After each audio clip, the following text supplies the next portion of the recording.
Hey folks, David Stewart here. Let's talk about headphone jacks. They are fleeing the scene like criminals. They're going the way of the buffalo, at least when it comes to smartphones. A recent announcement from Google that they're getting rid of there's going to be no headphone jack in the follow-up to this device. This is the Google Pixel XL. The follow-up to this will have no headphone jack in it, and that's a very bad thing. I made a video about this last year about why it's a bad thing, and I'm going to follow up and reiterate why it's a bad thing to not have a headphone jack in your smartphone. And I'm going to give you a whole bunch of reasons and explain why also for a lot of people, it still may not matter. Like what I say may not matter to them really at all, or they won't notice some of the things that I'm going to talk about. And I'll explain that sort of towards the end of the video. Let's take a look at this. This is what we're looking at here. This is the new Google Pixel compared to the old Google Pixel, which I have right here. It's very beautiful. It has very, very nice aesthetics. I like my Google Pixel XL. I think it was a great phone. But this new one I will not be getting, partly because I only buy hardware every couple of years. I don't buy new hardware every year, but also because it has no headphone jack. And if they don't ever bring the headphone jack back in, that means I'm going to be looking at another brand of hardware for my next smartphone purchase. The fact that Apple dropped their headphone jack last year. This is the iPhone 10, by the way. I'll talk about that in a minute. The fact that Apple dropped their headphone jack finally prompted me to abandon that hardware platform entirely, because at least with Android, even if Google drops the headphone jack, there's a bunch of other manufacturers that haven't. So I'm still going to have some consumer choice on the Android platform, and that was actually a big deal. That the iPhone was the last Apple platform that I had and that I used. I stopped using Macs a long time ago. I finally stopped using the iPhone, and I had a bunch of apps that I bought, things like that. I finally jumped ship off of that platform, losing all the investment in their app store because I just didn't want to use their hardware anymore. Being limited to hardware with no headphone jack was not acceptable to me. So at least I can go out to a marketplace with Android and get something a little bit better in that sense. So what I'd like to do is I'd like to give you some of the reasons that people talked about in the last video that I made here and kind of rebut those as to why losing the headphone jack is not a big deal. It is a big deal. You should care about it as a consumer, and I would encourage you, if you're on the Android platform, to make a good consumer choice and consider a different platform besides the Pixel.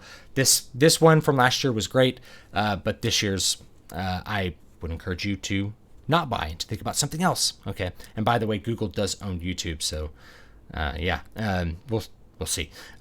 So the first thing that people kept saying was basically that digital, it's like we're finally moving past analog sound and we're leaving this ancient analog technology in the dust and we're going digital. It's like, that's completely stupid. There's no such thing as digital sound. All your digital sound files are converted to analog before they're able to drive a speaker. So in every setup where you're using digital files, there's what's called a digital analog converter, a DAC, DAC. And what that does is it takes the digital file and whatever format is being fed to it, and then it converts it into analog sound impulses, which can actually energize the speaker and reproduce the music that you're hoping to hear. There's different qualities of DACs. Phones often have bad DACs. There's some companies like LG and HTC that have made phones with specifically to have good digital audio converters in them to sound good when you plug headphones into them, and that's pretty cool. But all of them have a digital audio converter. If you're buying a Bluetooth headset, and I actually have a Bluetooth headset right here, then the digital audio converter is in the Bluetooth headset. So the sound is being compressed into the format that Bluetooth uses. And Bluetooth travels over a pretty narrow bandwidth. And I think there's two different compression formats. One is newer and supposed to be better than the other, but it compresses the sound into a lossy format and then converts it back into analog sound here rather than at the phone. So it's either you have it at the phone driving speakers directly, or you have it in a Bluetooth headset, which is then, you have a digital file, then it's converted, then it's driven. So it doesn't matter, you're not listening to digital sound with this. It's still analog sound. But you do have a different DAC that you don't have control over. That's not in the phone, and you do have different speakers. So the pairing of the DAC and the speakers can affect the quality of your Bluetooth headset. And I'll talk more about that as I go. So that's the first one. There's no such thing as digital sound, guys. Digital sound is not better than analog. A lot of audiophiles prefer to listen to vinyl. There's some reasons that vinyl may sound better than digital files. If you listen to a 24-bit, FLAC file or WAV file, uncompressed, with a good digital audio converter and good speakers, it's going to sound great. But all those things have to be working together. So those all can affect the lower quality of the sound. They all have to be turned into analog in the last step. Number two is that it's obsolete. This is the other thing. It's like, oh, this is obsolete. This 1/8" jack is obsolete. It can't be obsolete. That's like saying the outlets in your wall are obsolete. That's like, those 3 prongs are so obsolete. We're going to do wireless electricity. It's like, no, it's just an interchange. All it is a way that you connect from the digital audio converter that's in the phone, that's putting out impulses to speakers, to headphones, right? That's all it is. It's just an interconnect. That's literally all it is. Just like how your plug into the wall, and it can be any shape. It doesn't have to be those 3 prongs. It could just be 2 wires that carry electricity. It's just an interchange. That's all it is. So it really can't be obsolete. It can only be obsolete when like sound is obsolete or speakers are somehow obsolete, and we're like able to teleport sound directly into our brain. Then it'll be obsolete. Otherwise, it won't be obsolete. The third one was that people are like, well, there's no room. They're cutting out the headphone jack because there's no room for the headphone jack in the phone. It's like, but this one has it and all the other ones had it. So technology usually gets smaller and better. Why can't they fit it in? There's no good reason. Or they're basically cutting it out without thinking like, oh, what's all the stuff that actually goes into a smartphone? Well, it's a audio listening device and a phone and a computer screen and a camera. That's the essential components that ends up making what is a smartphone, is that it runs software, it makes phone calls, you can listen to things on it, maybe watch video, right? So why would you cut out an essential component like the audio part of the audio interface? It'd be like shipping it with no speakers, so you can't hear you can't hear it. It's like, well, the speakers took up space. It's like, yeah, but they're kind of part of an essential component of that. And because you had it in the past, there's no reason that you really can't have it in the future. It's like, well, our phone would be 2 millimeters wider at one end. Like this phone is a little bit wider at the end with the headphone jack. It's like, okay, then it is. Then that's how it is. It's like, well, some people want paper thin phones. Like, okay, well, maybe you make that available. I'm glad there's consumer choice. So no, I don't think that's a good reason to get rid of that. The other one is that you're cutting costs by eliminating the digital audio converter. That's BS for 2 reasons. The first reason is that you already have a digital audio converter in your phone, even if you don't have a headphone jack, because you have speakers in your phone. On some part of your phone, there's going to be speakers, so you can listen to your phone calls, so that you can listen to your phone calls, so that you can hear a speakerphone, so that you can watch a video and hear the sound coming out. There's a digital audio converter already in here. Now, I don't know if they put a second one in for the headphone jack, but I would probably, I'm not an engineer, but I'd probably have one and then change the impedance for that headphone jack. Just have a circuit that changes the impedance. So no, you already have a digital audio converter. You're not really saving money. And then, of course, you're really not saving money or space, because you're taking that digital audio converter, you're plugging it into the power charging port, you're plugging it into the USB-C port on the bottom, and that has a digital audio converter on it, and it has a headphone jack. So you've ruined the form factor of here's where you plug in your headphones, and turned it into here's where you plug in your headphones, this extra dongle attached to your thing, right? So it's absolutely no savings. And then, of course, if there was some sort of cost savings, you're now putting the digital audio converter outside of your phone, and you have to buy an adapter that has the digital audio converter in it, and it may be a bad one. It may not be as good as the one that's normally in the phone, by the way, because there's different qualities of DACs. You haven't saved any space and you haven't saved any money because you still have to buy the thing. So that's a completely dumb reason to ever get rid of it. Now, the fifth one that I sort of wrote down here, this is something coming from Google, is the design direction or aesthetic direction that they're pursuing. And you can actually see, if I put this picture of the Pixel XL back up, you can actually see that the edges have gotten significantly smaller on the new version of the phone. And they've kind of said that they're pursuing like an edgeless phone, like it's going to go all the way to the edges of the phone. And that's purely a design or an aesthetic thing. That's not really a function thing. And I don't really think function should follow form. I think form should follow function. The form of the phone is a result of all its functional parts being put together. And the cool aesthetics that happen with the phone are kind of there to appeal to somebody a little bit after the form has been determined. So that's important. The other thing is an edgeless phone is actually, to me, very, very bad. And I'll show you why. Is because even with this phone, which has an edge, if I'm just holding it half the time, it picks up my finger touches like on the edge here.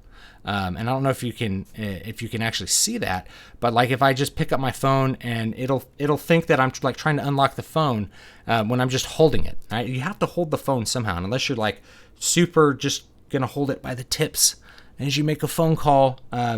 Holding it like any kind of normal person, and if you have big fingers, it doesn't work. Like an edgeless screen would actually not work so good for me unless they found some way to make it ignore all my finger touches on the edge all the time, in which case, what's the point of having the screen go to the edge if I can't touch it on the edge, right?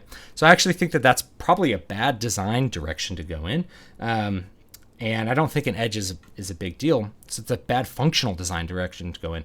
You're going to reduce the function of the device. And you're reducing the function of the device by getting rid of the headphone jack. So you're reducing function in the service of form.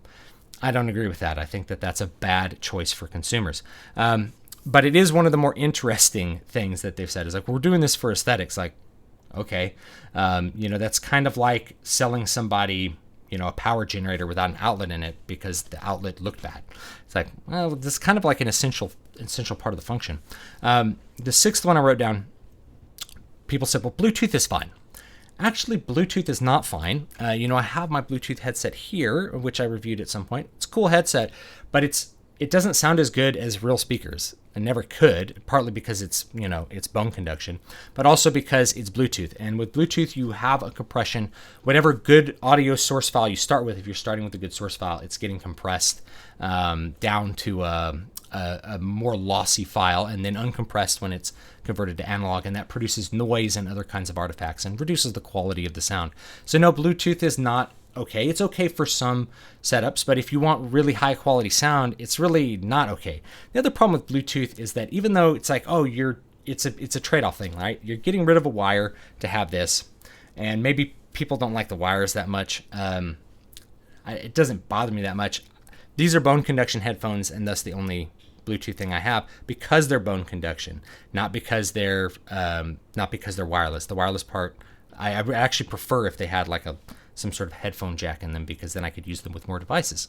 But anyway, the loss of the wires, this also has a lot of interference. If you're using a Bluetooth headset and you have your phone in your pocket, a lot of times the audio stream will cut out on a lot of devices because the Bluetooth receiver they put in it may not be great, or even if they have a good one, there might be interference from like your microwave. It has this really narrow band that it transmits information on, and so Bluetooth is inherently not going to be as good in terms of audio quality and reliability as just a regular analog jack. The other thing is then you're relying on whatever thing you want to interface with to have that Bluetooth connectivity. If you want to plug into a PA at a gig somewhere, you now have to buy a separate Bluetooth receiver to plug into the PA and hope that there's not a bunch of other interference in the show ruining that sound, when you could just grab an 1/8 inch and plug it into your phone and play some songs between a set or something, or plug it into your car. You now have to have some kind of Bluetooth receiver in your car. You can't just plug the aux jack in and have it work, or you have to use an adapter, which I said, same thing. It's got its own issues.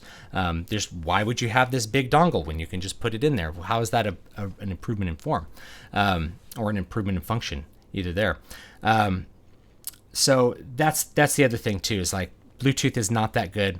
And then also, if you're buying a Bluetooth headset, there's a lot of options that are taken out of your hands as a consumer, because there are several steps the sound goes through before it reaches your ears. And the main one is you don't get to choose the matching of the DAC and the speakers and the Bluetooth receiver and the speakers. It all comes as one package. So if it has bad speakers and a bad Bluetooth receiver, it's going to cut out all the time. Then you're going to think it sucks. If it has good speakers or good speakers and a bad receiver, then you're going to think it sounds bad. If it has good speakers, but it uses like a bad compression format, a bad compression codec, like the old Bluetooth codec, you may think it sounds worse than it is. It could have bad speakers and good other good electronics in it, a good digital audio converter, and it may end up sounding really bad. So being able to just choose your speakers is a certain kind of like consumer choice. That's good. Plug your speakers into it, then you can hear them. The other, one is like use an adapter. Adapters are fine. As I explained, they're not fine. And the other problem with adapters is they cost money. That's an extra $10 to $20. I did see that Google recently announced they're lowering the price of their adapter from $20 to $10. But that's still, if you ship 1 million units, you make 1 million people pay you an extra $10 for something that their phone should already have in it.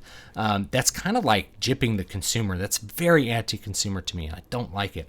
The other problem with adapters is they break, right? And then you have to buy another one. The other problem with adapters is you're like, oh, I'll just buy a $10 adapter. It might have a really crappy DAC in it, and then everything sounds like garbage because the digital audio converter is garbage in it. And then you have to buy a more expensive adapter to get the DAC that's normally just in your phone and sounds okay. So that's a really, really bad thing. The other thing is like with most of these adapters, certainly the ones that are coming with the phones, you can't charge your phone and listen to music at the same time. You can't charge your phone and use the jack. So if you're in your car and you want to charge your phone, you want to like listen to like some songs on your phone, you can't do that. Or you have to get a second adapter that hopefully does that, but hopefully also has a good digital audio converter in it. You kind of see the problem. It's this endless kind of replacing with dongles. And then if you want to use headphones that you like, you have to carry around an adapter everywhere you go. That's an extra thing you have to carry rather than an all-in-one device that can interface kind of fluidly with almost everything. Like this is pretty perfect for how things are right now. Adding extra adapters just it becomes needlessly complex and annoying. And if you forget your adapter, you can't use your headphones. If you're using Bluetooth runs on batteries, another bad side of Bluetooth. Nothing's more frustrating if I'm using these. And when I'm like mile 2 on a 4-mile run and these cut out, it's like, now I have to listen to my thoughts for 3 miles. Do you know what that's like if you're me? That's awful. So another downside, batteries. Whereas, even the cheap headphones, you can buy cheap headphones at the gas station. These never run out of batteries. They'll always be there for you. And actually, these are Skull Candies, so probably the same audio quality as Beats by Dre, just so you know. So adapters, no. Adapters are dumb. You don't want to just use an adapter. But it begs the question of why should I have to carry an adapter when all phones have already had this? When you can just put it in the phone without so much difficulty. Why should I have to carry an adapter?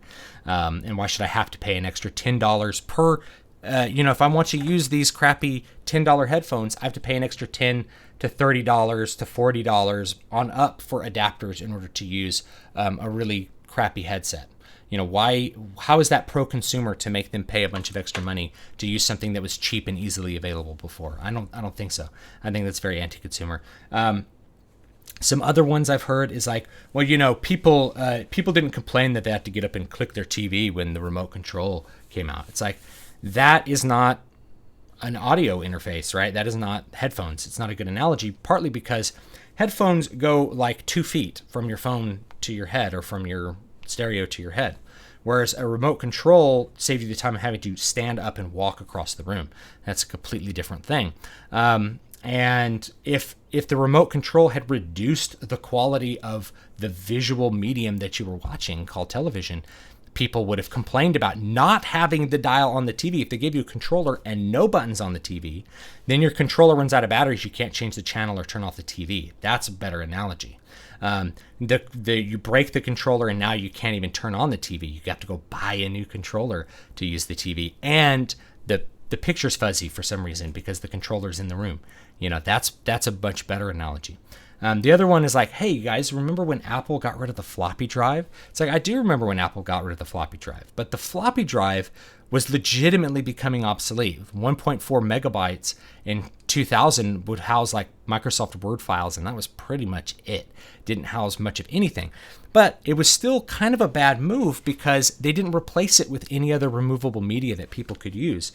Emailing stuff over the internet wasn't as big a thing. Like back in the early 2000s, we had to use these things, these iOmega zip, 100 megabyte zip disks, which are like really different kind of floppies, bigger floppies. We had to carry these around to go back and forth from school to home or work to home to transfer files because nothing had a floppy drive. I still have my zip drive sitting around somewhere because I had to have that because we had to put zip drives in the Macs at school so that we could actually transfer files around. So even though they got rid of the floppy, and yes, the floppy was obsolete, and yeah, people ended up dropping the floppy, they did it at a time when there was no thumb drive. There was nothing to replace the floppy that was adequate. So even though you may think Bluetooth is probably like an adequate replacement, it's not considering all the different levels of interfaces that we have to do. It's not yet adequate, at least. And what would be better is if somebody like came out with an actual something better than Bluetooth. Bluetooth wasn't originally designed to be like high quality. Then you might be able to think about that. But even then, why would you not want to interface with like your great Macintosh stereo or something like that? Why is that option off the table for consumers? I don't understand. So those are some of the reasons. Now, the thing is that a lot of this won't matter to consumers because consumers are often, they're often moved by flashy aesthetics, and they're often convinced by marketing that they don't need something that they kind of need. And for a lot of consumers, they actually won't know the difference when they use headphones, and there's a bunch of reasons for that. And the big reason is that the quality of audio files people listen to are usually pretty bad. So that's the first big one. There's a bunch of things that have to go in order before sound comes to your ears. You have the source file, and the quality of the source file is going to determine possible quality at the other end. You have the digital audio converter, which is going to determine some of the quality at the end. And then you have the quality of the speakers. So the first one is that most people are streaming things like off of Pandora Radio or something like that. That's streaming at a pretty low quality because it'll be streaming wirelessly or over the internet, and they want to keep bandwidth low. So generally, streaming music is of a very low audio quality compared to if you have a CD, or even if you have something better like a 24-bit WAV file. It's going to be low quality. So most people aren't going to notice the difference when they put on headphones, your Bluetooth headphones, that the Bluetooth headphones are compressing the audio perhaps even further. And then it's like another stage, like the audio gets uncompressed and then it gets put into this new compressed format for the Bluetooth headphones. So they may not notice all that extra noise and all that extra loss because they're not starting with a good quality file to begin with. The other thing is that the Bluetooth speakers may not have a good DAC. And then the other thing I think consumers are at this point, I think we have a whole generation of consumers that don't know what high quality sound is supposed to sound like. They're raised on iPhones and iPods, and iPhone earbuds. When I got I got one of the original iPods when it came out like 15 years ago, and the earbuds that shipped with it were actually pretty good sounding. We're like, these sound great for earbuds. And they did. And the earbuds now sound way worse than those did, in my opinion. And so they've gone down in quality, but people have grown up with little earbuds being the sort of sampling device of choice for how they listen to music, or bad speakers on their TV, or bad little computer speakers. Very few people have good stereo systems anymore, so they don't really have anything to compare to. They've never heard music on good speakers. If you want to try this and you have a PC, or even if you have a phone, go buy a good set of headphones. These AKG K240 Studios, these are great sort of monitoring headphones. They're open back headphones. They don't look it, but they're open back, which is technically better for mixing audio, but it's not as good in loud environments. These sound great. They're like $50 on Amazon. $50. You could get a Bluetooth headset for $50 that sounds awful, or you could get these for $50, which sound great. I've had them for 10 years. They have a lot of wear and tear. They last a long time, and they wear pretty well because of the sort of faux leather that makes them up. So they're pretty good. Check out these. There's great pairs of Sennheisers you can get. Get a good pair of cans and actually listen to some music sometime. A big problem with a lot of phones too, as far as bad digital audio converters, there's not enough output on these, so you can never hear the music with good speakers at a loud enough volume to really appreciate any of the nuance that might be going on there.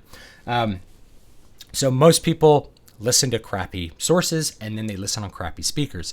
So they're never really going to understand how much they're missing out on by losing the headphone jack and not using good headphones, or using some crappy Bluetooth headset. They put the Bluetooth headset in and they're like, well, it sounds as good as my, maybe it sounds a little worse than my plug-in headphones. But it's like, but those plug-in headphones were already awful. So I think there's a whole lot of people who just don't really care about the quality of audio on mobile, and maybe that's where we're going. But I'm hopeful, at least with the Android platform, that there will be a lot of competitors out there who are going to offer better audio experiences. And I know that like HTC and I think LG have both tried to do that in the past, and hopefully they'll continue to do that in the future. Now, I mentioned that I was going to talk a little bit about the iPhone 10, so let's take a look at that one. The iPhone 10, of course, it continues the same thing. This one has the screen going up around the edge like that, that you can see kind of up here. This is also kind of a pointless design thing that doesn't serve any function, because all video output that you're going to watch is rectangular. So this is going to either be black when you're watching video or using any kind of software, or it's going to put a little black square over the edge of your video. So this thing that they did seems really pointless. And then it has all the other pointless things of the last iPhones, which is no headphone jack. It's got this big bulbous sort of camera sticking out that's sort of begging to be broken. One of the things I liked about the original Pixel is that everything's kind of flush on the back, and it's a little wider. So because of that design choice, I feel like it's a pretty rugged little device. But yeah, this pursuing design sort of for its own merits is not really a good thing when it comes to consumers, right? It's a thing that appeals to a lot of consumers, but it doesn't push you any further into the future. I'd really prefer if people were thinking outside of what this is now and thinking like, how can we add something really cool to this, like Google Glass? How can we add a wearable component? How can we change this so that it's more functional, or adds function, or enhances function even beyond what we have here?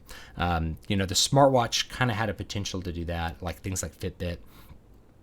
But I think like a wearable computer would definitely be what I would prefer to see in the future. Anyway, thanks so much for watching and listening to me rant about that particular thing. Taking away the headphone jack from a phone, someone's like, oh, I already use Bluetooth headphones. It's like, people already use Bluetooth headphones. We'll just take care of it. It's kind of like taking away the cigarette lighter from a car, because like, oh, people don't smoke anymore. It's like, but they use that cigarette lighter for all kinds of things. Even if they don't smoke, they plug all sorts of things, all sorts of chargers into it. And so like being able to use that headphone jack to interface with almost anything. And also you could plug a microphone into this and use the external microphone. Those sorts of functions get sort of lost with whatever you happen to be doing. And that's kind of unfortunate to me. So anyway, don't forget to like, comment, and subscribe. Of course, you can find links for my books and stuff down below. I have a new album coming out on Halloween. Zol is the name of the project. The album's called Memories Adrift. Please check it out. If you want to get the 24-bit high-quality WAV files, those will be available at zolonline.bandcamp.com. Otherwise, you can listen to the album for free right now at zolonline.com in its full high-quality format, although it will be streaming, so you're going to have probably the compressed format, but you'll be able to listen to it for free and hear what I've done with all the remixes and recompositions of some of the pieces you may have heard in the past if you're a regular subscriber. And if you're not a regular subscriber, I would appreciate it if you check it out anyway. But thanks for joining me, and you guys have a great day.